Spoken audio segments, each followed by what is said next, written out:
Russia's always had an advantage. But I just want to bring up a couple things. One, the Russians have said that they have mobilized 175,000 men since the beginning of the year.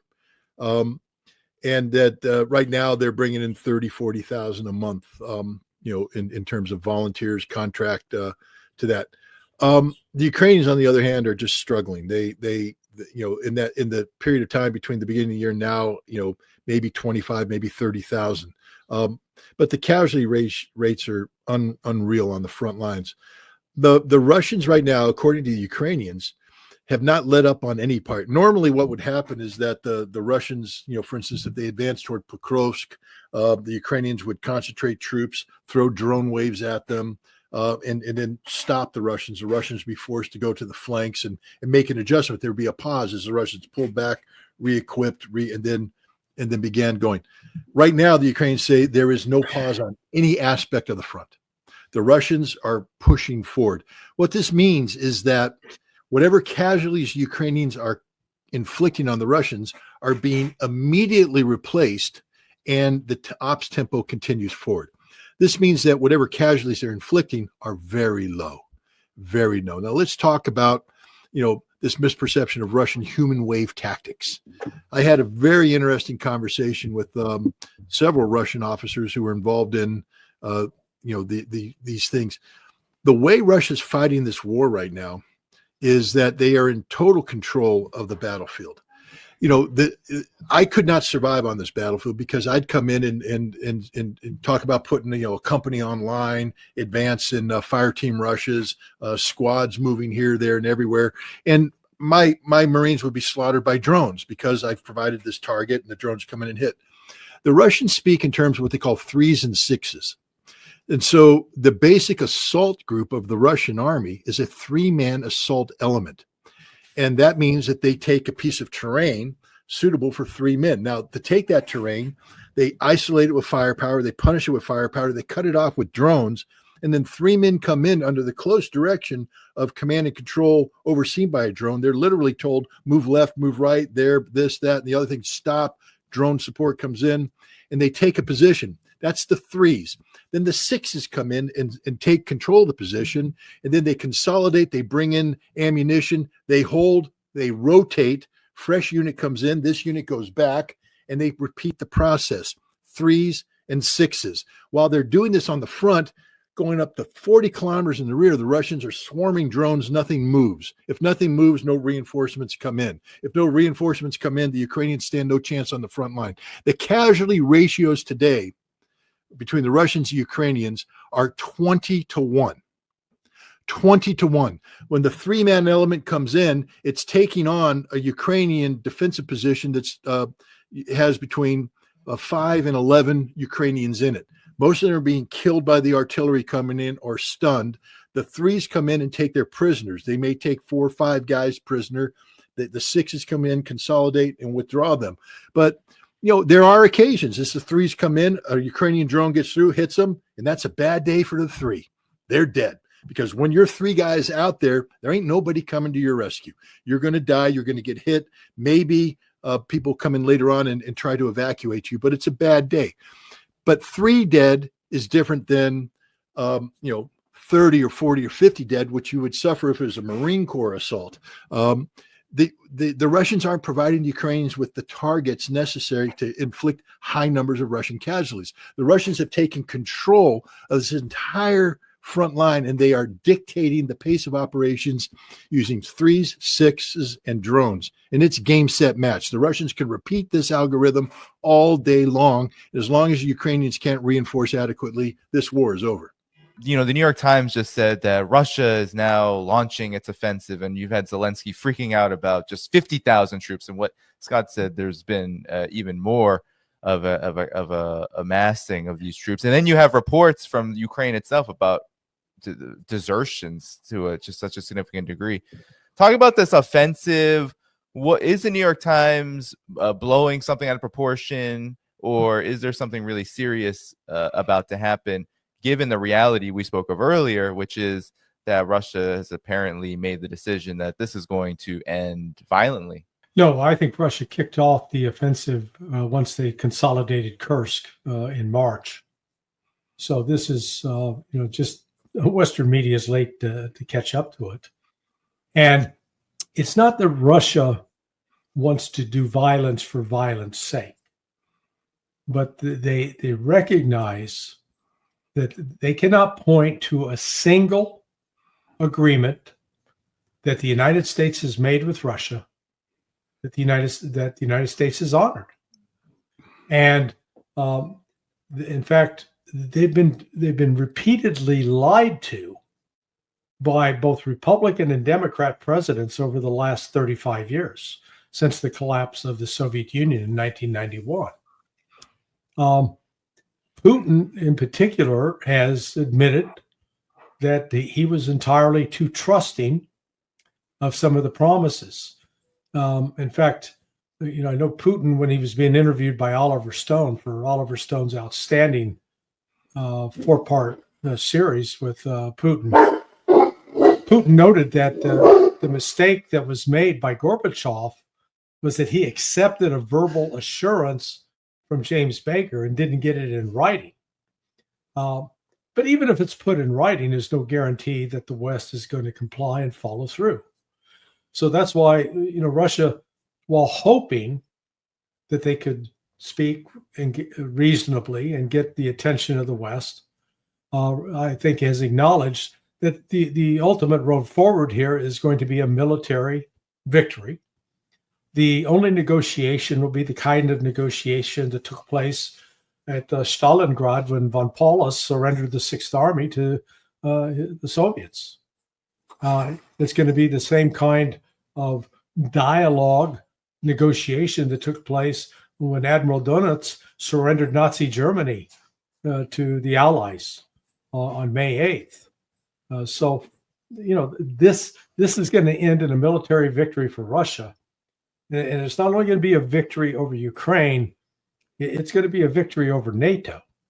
And it's going to, I think, further exacerbate the tensions that already exist in NATO as they realize, they're good at talking trash, but they can't deliver it or pick it up. A lot has been made. Yeah, Dmitry Medvedev make a comment on X where he talked about the buffer zone essentially extending all the way out to the entirety, essentially, of Ukraine should these provocations and escalations continue. But at the same time, there is a move right now by Russia to establish a significant buffer zone in reaction to these drone swarms you've been talking about and other incursions into its territory. Talk about the significance of this in lieu of what the Western mainstream media, especially the New York Times now, is talking about with this offensive. Well, first of all, the bad news for Ukraine and the West is, there's an old saying, the Russians are slow to harness, quick to ride.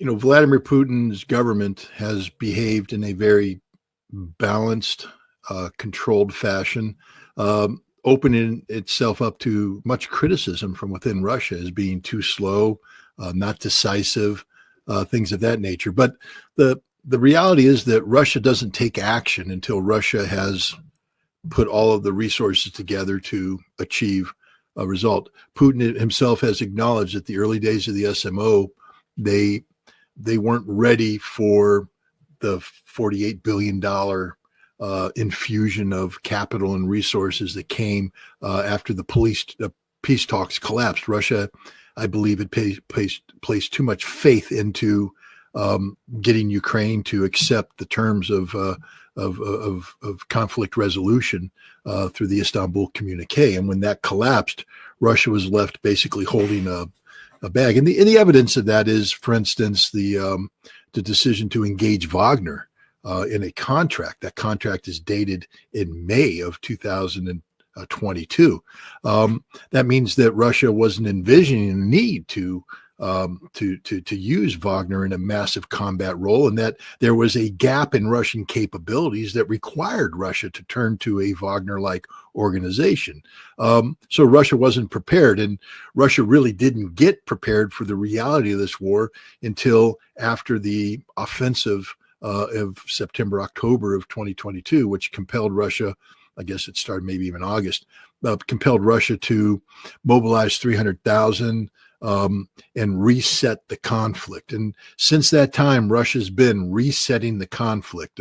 First of all, stabilizing the conflict through defensive warfare, mobilization of their defense industry, and the initiation of a strategic air campaign that people have paid little reference to. I mean, everybody talks about what goes on the front line. Nobody talks about the fact that Russia has destroyed NATO air defense. I mean, NATO poured in everything it's got into Ukraine to build this unbeatable, impenetrable air defense umbrella. That's gone. Russia has depleted it, destroyed it. Russia has air dominance right now. The Russians are deploying. Some say they have the potential of deploying up to 500 of the Jiran, the Shahed 138 analogs over Ukraine, and these are advanced models using low cross section materials to reduce their radar visibility. They have AI built in. They have their target designators and their target acquisition cameras. This isn't the old drone that came in the washing machine or the motor scooter. These are modern drones coming in, and they're devastating. And nothing can stop them. Ukraine has run out. They have no more Italian missiles, no more French missiles. The Patriots are depleted. They've got nothing. And this is because of the strategic air campaign planned by Russia to overwhelm the most concentrated air defense network in the world, which NATO put in place in Ukraine and now has been effectively destroyed. Nobody talks about that. But so Russia has all the pieces in place right now to move forward. Russia has said that the 4 territories that it acquired when through the referendum of September 2022 are constitutionally Russian. They will belong to Russia. The bad news for Ukraine and the West is that Russia won't stop this war until it has those territories.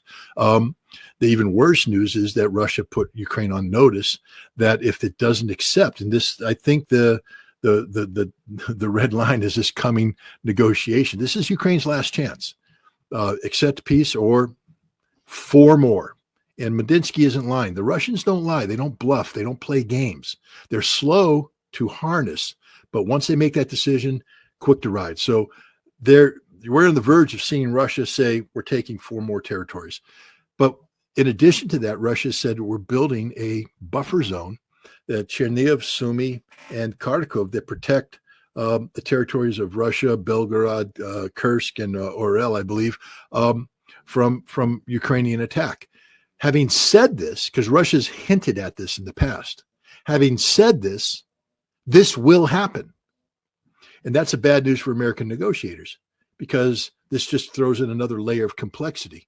Because now, in addition to getting Ukraine to withdraw from 4 territories, Ukraine will have to cede a probably 150-kilometer buffer zone where it will not be allowed to have any military resources at all. This will happen. I'm just telling you right now that once Russia commits to something, they don't come back. The time to avoid that was the last round of negotiations. Ukraine didn't. They escalated the issue. They launched attacks, and now Russia is making advances. And according to the news, Zelensky was in Germany, supposed to meet with von der Leyen or somebody for some high-level, schmooze, and he had to leave because the Russians had broken through in Sumy and were threatening the town of Sumy itself. The Russians ain't quitting. This counteroffensive, it's going to be about not just the buffer zone, but it's going to be about new territories as well. And the Russians have the resources to do this. And remember, every day that the Ukrainians get weaker, the Russians get stronger. That 175,000 men that they mobilized, these aren't combat replacements, because Russia isn't suffering those kind of casualties. These are the troops that are going into 2 new armies that have been equipped, trained, and prepared to be brought in for the next wave of offensive, joining existing armies that have been pulled back and re-equipped and trained. So we're talking about Russia having the ability to, deploy upwards of 200,000 troops where they see fit. And Ukraine doesn't have the ability to match that. Russia's capabilities, as Scott just outlined, are just astounding in many respects. And one of the ways I see this also being communicated in the Western mainstream media is that as Donald Trump made these comments about Putin playing with fire, and the media asking him, well, how is he playing? How are you going to respond to that? a lot of the pontification in the Western mainstream media has been almost solely focused on economic retaliation toward Russia for supposedly to blame for continuing this conflict, trying to put the blame on Putin and Russia. What's your reaction to this? Because it seems like this is where the NBC, for example, NBC News just came out with a report. This is how Donald Trump can exercise leverage, and you won't find anything militarily in there at all with regard to leverage. Well, the ignorance about Russia's economic capability is profound, widespread. Russia is the only country in the world that could build a wall around itself and operate a sound economy. Would not require a single import from any other country to do so. Not even the United States can do that. We'd be in sort of second place, but we still need the rare earth minerals that China processes. Yeah, if we had built our own processing plants in here, we might not need that, but we haven't. And doing such is like at least a 5-year process. So Russia does not need the West or the United States. It would like to have a relationship with them because, in fact, the West and the United States do need things out of Russia: fertilizer, uranium. So this myth that all we've got to do is put enough pressure on the Russian economy and it's going to collapse. It's resurfaced of late. It's very popular. I'm just having an email debate with some fellow who thinks himself a grand expert, but and insists, oh, Russia's going to collapse any minute, and oh, Putin's going to be under great pressure. Yeah, which this is a little bit of a deviation, but let me go to this point that the West seems obsessed in a way that it never was with any of the Soviet leaders, whether Stalin, Khrushchev, Brezhnev, Andropov, Yeltsin, that if only they got rid of that one guy, they got rid of the one guy, we just got to get rid of Putin, things will be okay. And I'm thinking, do they not read Medvedev's tweets? I'd keep track of Medvedev's social media campaign, because if Putin's out of the picture and Medvedev's in the command seat, all of a sudden you're going to have a vastly different, more aggressive Russia. And that's attributable to the fact that, I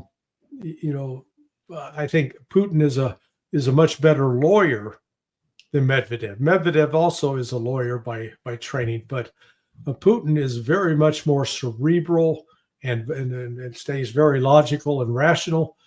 Medvedev's a passionate guy and can get emotional about some of these things. And so, then the West would really be in a pickle. So this failure across the board to understand the transformation that's taken place in Russia under Putin's leadership since 1999, it's a miracle story, because people I know that were in Russia back in 1998, 1997, when the longevity was dropping from 63 among men to 56, where only 7% of the population could be considered middle class. The other sort of 92% were in poverty.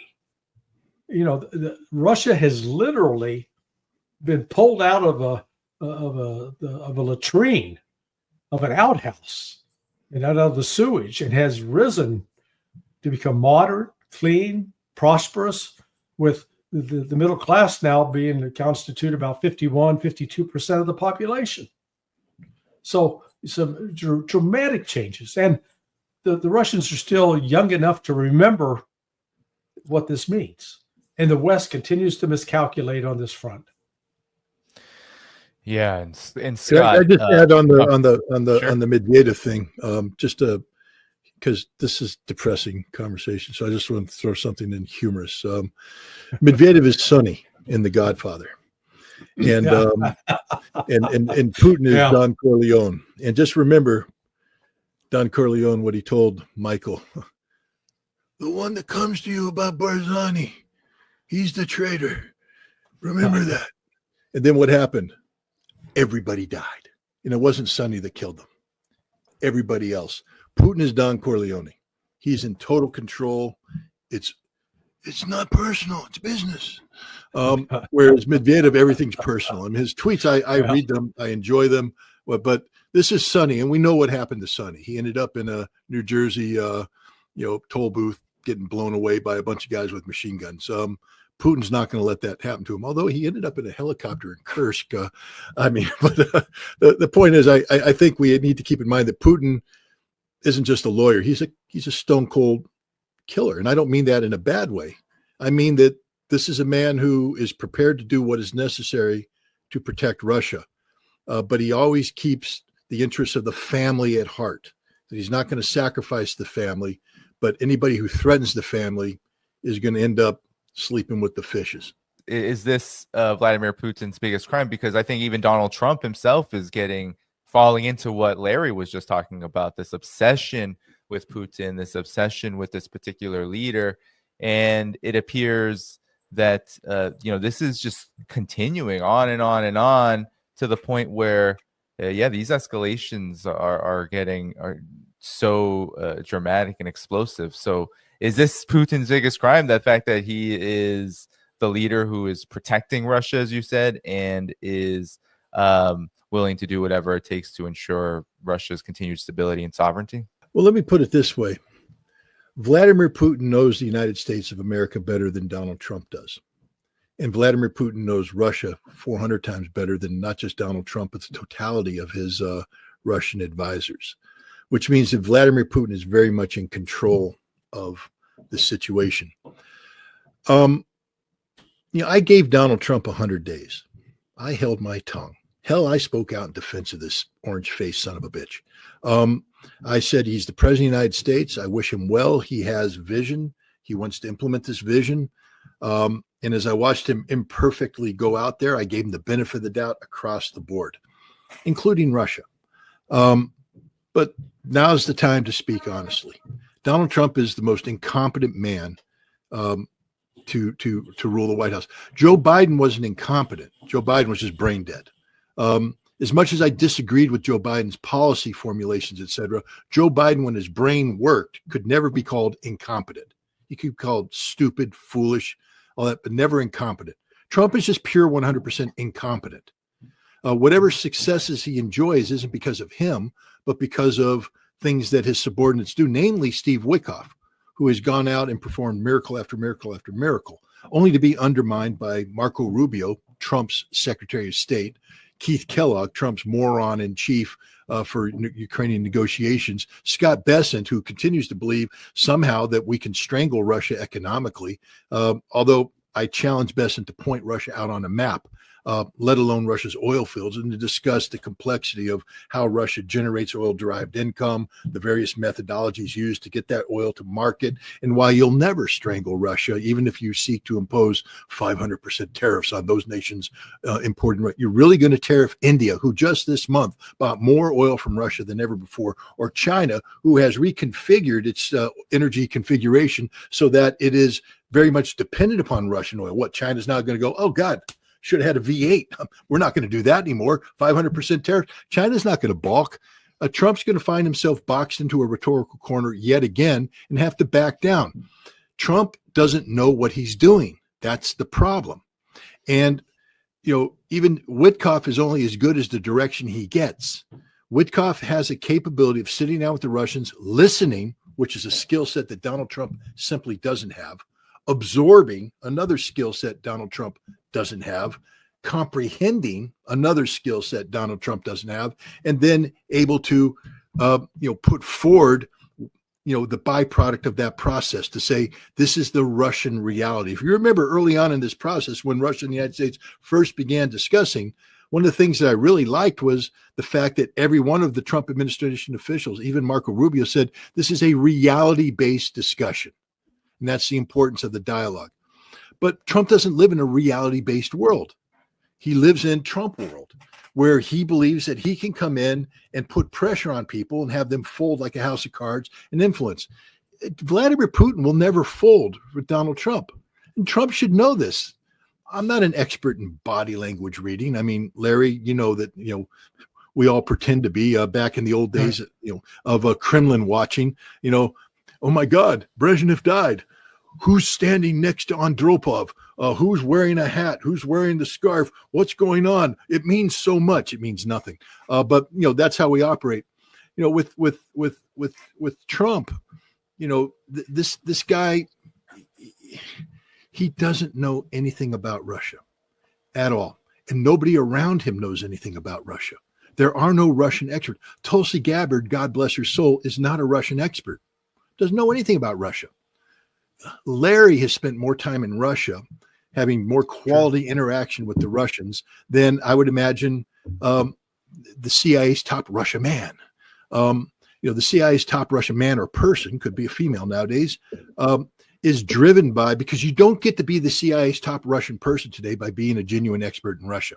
You get it by playing the ideological game. It means that somewhere along the line, you went and got an advanced degree and you wrote a thesis that said Vladimir Putin is an evil autocrat and the enemy of democracy. That's what Fiona Hill did. That's what this Andrea Taylor person did. This is what they all do.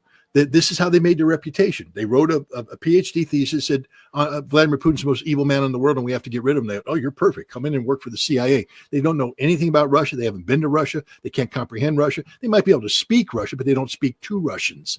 I will tell you this. I've had more quality interaction with Russian military officers than the entire Defense Intelligence Organization in the last 2 years. Because I have the gall to attend Russian embassy functions where I have developed a good rapport with the defense attaché and his officers. We don't talk about anything. We drink vodkas, we shoot the shit. But the point is, I have a better rapport, better interaction, and a better ability to, ascertain Russian opinions, which should be the function of the Defense Intelligence Agency and our defense attaché office. But we don't do it. We don't engage. We don't talk with them. So we're ignorant about them. Donald Trump is hostage to a system that long ago forgot to do what's necessary to be Russian experts. What we have now are a bunch of Russophile or Russophobic, intellectually damaged propagandists. And if you're advised at the highest levels by these people, you'll never understand what the Russians are trying to communicate to you, and you'll never be able to exploit advantages as they might appear in the process of the negotiations. Trump has doomed himself to failure. Vladimir Putin will win. Again, we get the body language. This is why I brought it up.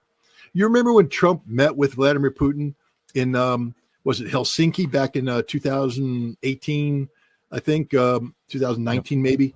And they went into the back room, and Trump got in trouble because he brought, one interpreter, but, nobody else was there to take notes. And he came out. When they came out and they came to give a joint press conference, Putin comes out totally in control. I mean, he is just dapper Don, cock of the walk, walking up to the microphone.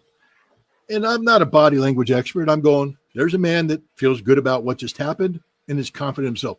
Trump came out hunched, head down, defeated.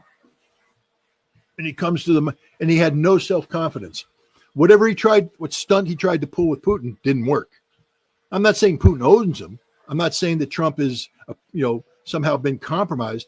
I'm saying that Donald Trump cannot go head to head with Vladimir Putin and win, because Vladimir Putin's stronger, smarter, more intelligent, quicker, knows his stuff, and at the end of the day isn't dumber than dirt. And Donald Trump is dumber than dirt. He simply doesn't know what he's doing. He's a prisoner of his own rhetoric, a prisoner of his own ego.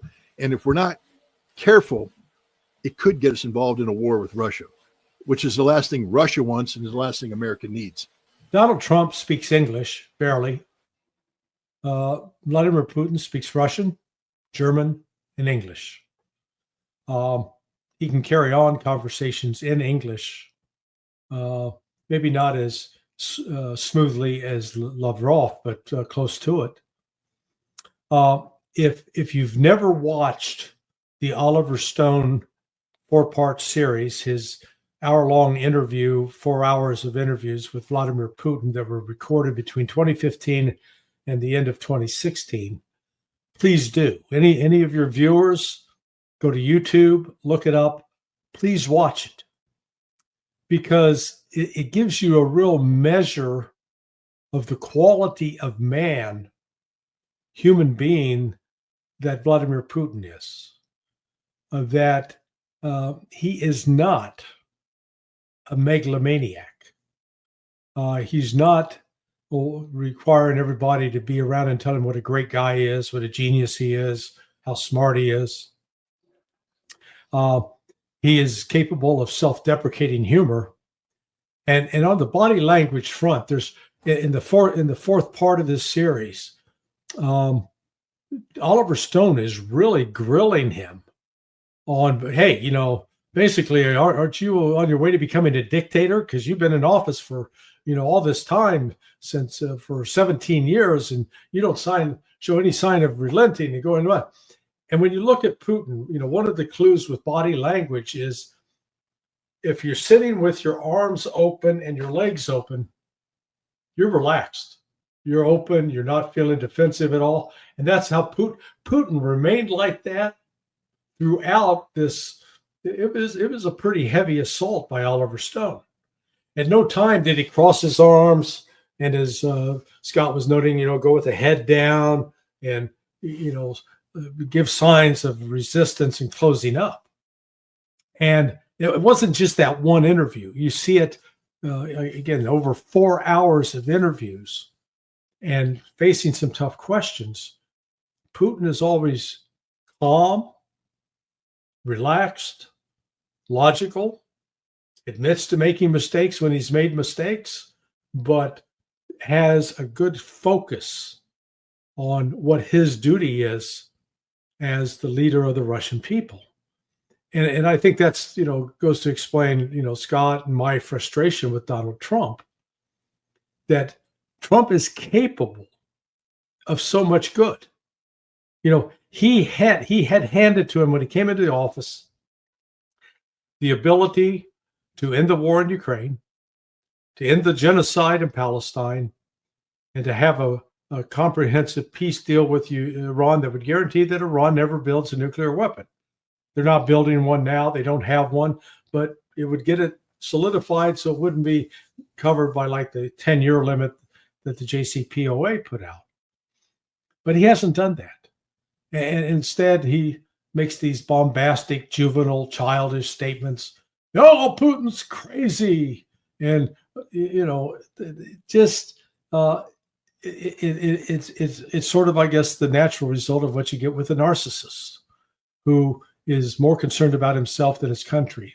I will say this based upon watching Putin's actions, not his words, but his actions over the last 26 years. He is not a narcissist. I mean, does he have self-pride? Sure. But his priority has always been the welfare and well-being of the Russian people. And that's reflected in what you see. If you travel there, you walk the streets. I've walked it of St. Petersburg and Moscow. I've walked it at night, late at night, clean, safe, and the people are happy.